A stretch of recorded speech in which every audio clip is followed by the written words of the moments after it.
That hasn't changed year to year. I've been doing this a long time, but you know that every season's going to have stories that you hadn't thought of and players you hadn't seen before. So I think everybody's excited. Everybody's in first place until we start playing the game. So I'm ready to go.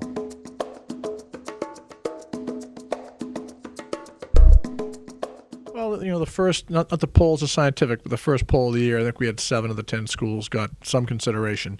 And while the teams at the top always get the attention, I think we've been pretty consistent in stating that it's the 7, 8, 9, 10 teams in our league that probably challenge the top of the pack more than in other leagues. And so we think that depth kind of prepares the teams for March and in recent years April. So there's a lot of luck that goes into it too. But we do think the crucible of the regular season does make our for hockey's teams be a little bit better prepared for the Nationals, and that might have something to do with the championships we've put together.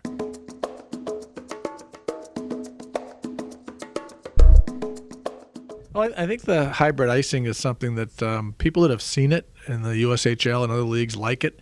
It adds a little excitement in that race for the puck. It may eliminate some whistles. I know there was some early concern about another judgment call being added to the linesman, and Jerry York from Boston College was concerned about how teams might just step over their blue line and just gun it and send the far wing and have a lot more dump and chase hockey and take some of the skill out of it. But it's going to take a while. The fans, if they don't know this and try to understand why are these things not automatic, it has the potential to be a good thing. Some coaches feel it has the potential to be that obtainable pass rule that they finally got rid of.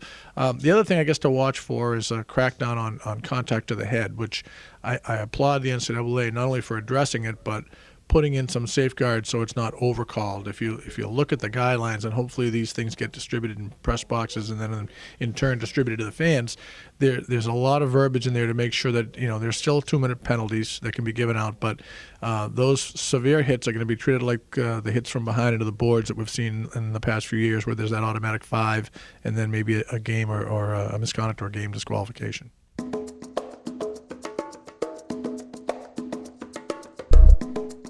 There's a couple of interesting patterns there. There are a few schools that have to replace goaltenders, which is always the case, but it's UNH, some of the teams at the top, Lowell obviously lost both of their goaltenders. Maine has so much depth, but has to find a number one goaltender. So as an old goalie, I like those challenges that the schools have.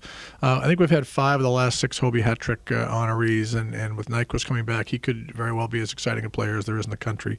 DeCosta's the reigning Rookie of the Year nationally at Merrimack, and they're doing some things to the building over there, so there's some excitement at Merrimack. They got a vote for in the top 15 last week.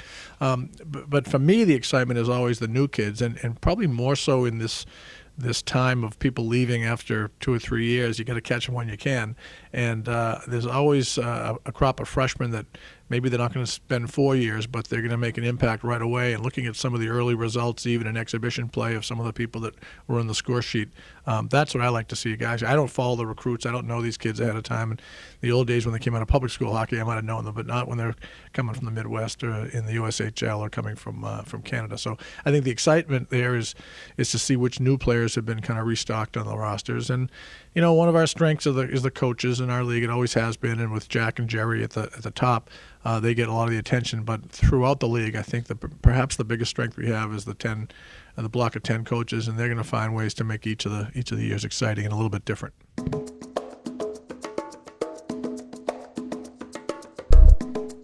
Well, I think last year, we were looking at a potential 5-way tie going into the last day or two of the season. And I think for so many years we had that UNH Providence thing going there in the early years of the league. So we saw it last year, and sometimes people can discount an Olympic year in women's hockey as being a little bit of an aberration. So now you come back, and I think we do have that depth and in new places. BU won the championship. They're now our top-ranked team. I don't think you can count out the experience that UNH has. BC with the 2 Olympians back. You see what they're doing with programs at Vermont and Maine that have been near or at the bottom of the league and are starting to make some noise. So I think I'm excited about it. And we've tried to crack that WCHA, ECAC kind of hold on those top 2 or 3 spots, and maybe this is the year we can move our whole league up as a block.